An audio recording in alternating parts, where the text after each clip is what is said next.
Assalamualaikum teman-teman. Kali ini saya akan membahas tentang soal ujian tengah semester mata kuliah evaluasi.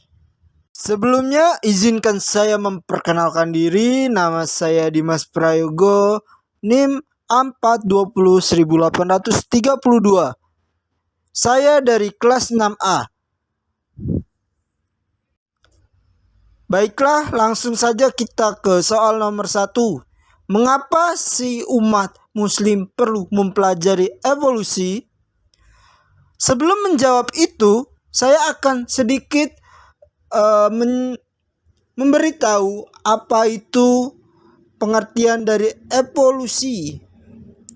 Evolusi sendiri merupakan perubahan, pertumbuhan atau perkembangan secara berangsur-angsur dan perlahan-lahan atau sedikit demi sedikit. Dari pengertian ini terlihat di dalam dua gambar ini ada 2 ekor jerapah yang awal mulanya berleher pendek, kemudian berubah menjadi jerapah yang lehernya panjang. Kemudian gambar yang kedua itu terdapat seekor kera yang semakin lama berevolusi menjadi manusia. Dari 2 gambar tersebut, kita sebagai manusia meyakini terhadap adanya penciptaan di muka bumi. Sebagaimana seorang muslim wajib meyakini dan mengimani adanya penciptaan dari Allah Subhanahu wa Ta'ala, baik itu yang real ataupun yang gaib.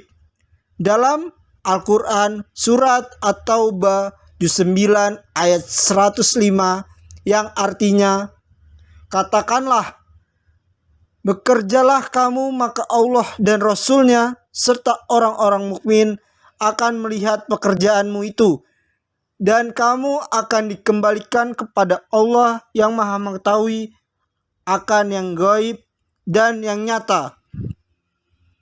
Lalu diberikannya kepada kamu apa yang kamu kerjakan. Kita sebagai muslim dapat berfokus pada keanekaragaman spesies yang ada di muka bumi ini. Dengan perkembangannya ilmu paleontologi dengan konsep kepunahan, kita dapat mempelajari bermacam-macam spesies yang telah tercipta berjuta-juta tahun yang lalu, sehingga menciptakan spesies yang ada pada zaman ini.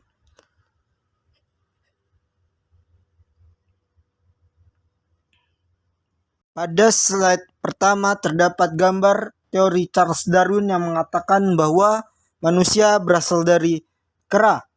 Tetapi kita sebagai umat muslim tidak boleh percaya akan hal tersebut.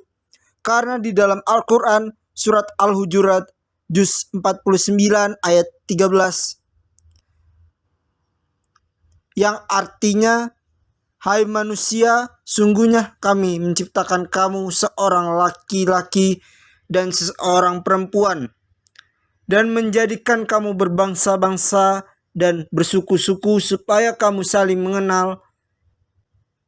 Sesungguhnya orang yang mulia di antara kamu di sisi Allah ialah orang yang paling takwa di antara kamu.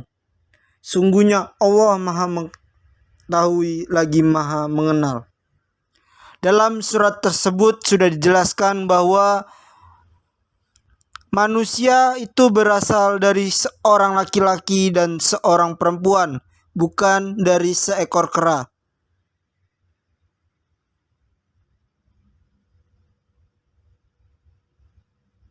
Selanjutnya nomor 2. Apa itu evolusi? Menurut Aristoteles yang mengatakan bahwa semua bentuk kehidupan disusun menurut suatu skala atau tangga yang kompleksitasnya meningkat ke arah atas. Setiap bentuk kehidupan mempunyai suatu tangga dengan anak tangganya masing-masing yang berada pada tingkatan yang berbeda-beda. Kemudian, menurut Kamus Besar Bahasa Indonesia, evolusi merupakan cabang sains biologi yang menjelaskan mengenai proses perkembangan dan perubahan makhluk hidup baik secara genetik maupun organik. Masih pada nomor 2, evolusi itu teori atau fakta sih? Sebenarnya kebingungan ini terkadang sering muncul. Apakah evolusi adalah sebuah fakta atau sebuah teori? Tetapi kenyataannya adalah evolusi merupakan keduanya. Teori evolusi membahas bagaimana evolusi itu terjadi. Pemahaman tentang evolusi ini selalu berubah-ubah. Evolusi juga dikatakan fakta karena ada sejumlah penelitian besar yang tidak bisa terbantahkan buktinya, atau bukti tersebut sudah terjadi. Selanjutnya, proses evolusi makhluk hidup melibatkan 5 mekanisme utama, yaitu seleksi alam. Seleksi alam adalah proses terhadap di mana alam menyeleksi bentuk-bentuk yang cocok untuk bertahan hidup dan bereproduksi sesuai dengan kondisi lingkungan yang ada. Yang kedua, random genetic drift adalah hilangnya atau lepasnya frekuensi alele secara kebetulan atau dapat dikatakan merupakan perubahan acak pada frekuensi gen pada populasi kecil yang disebabkan oleh kematian, migrasi, atau isolasi. Ada 2 kategori penyebab, the Boateng effect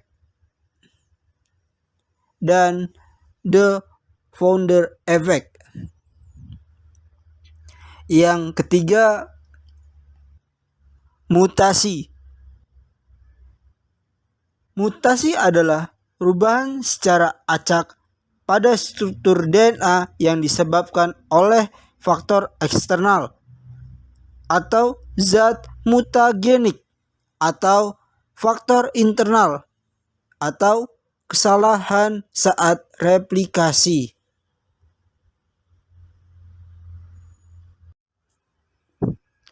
Yang keempat ada geneflow. Geneflow adalah perpindahan materi genetik dari suatu populasi ke populasi lainnya, terjadi melalui interbreeding. Dan yang terakhir, yang kelima, rekombinasi seksual. Rekombinasi seksual terjadi karena proses reproduksi seksual yang menghasilkan keturunan yang dapat berbeda dengan induknya. Pada reproduksi terjadi rekombinasi gen memberi peluang terjadinya variabilitas sehingga berpengaruh terhadap evolusi populasi. Demikianlah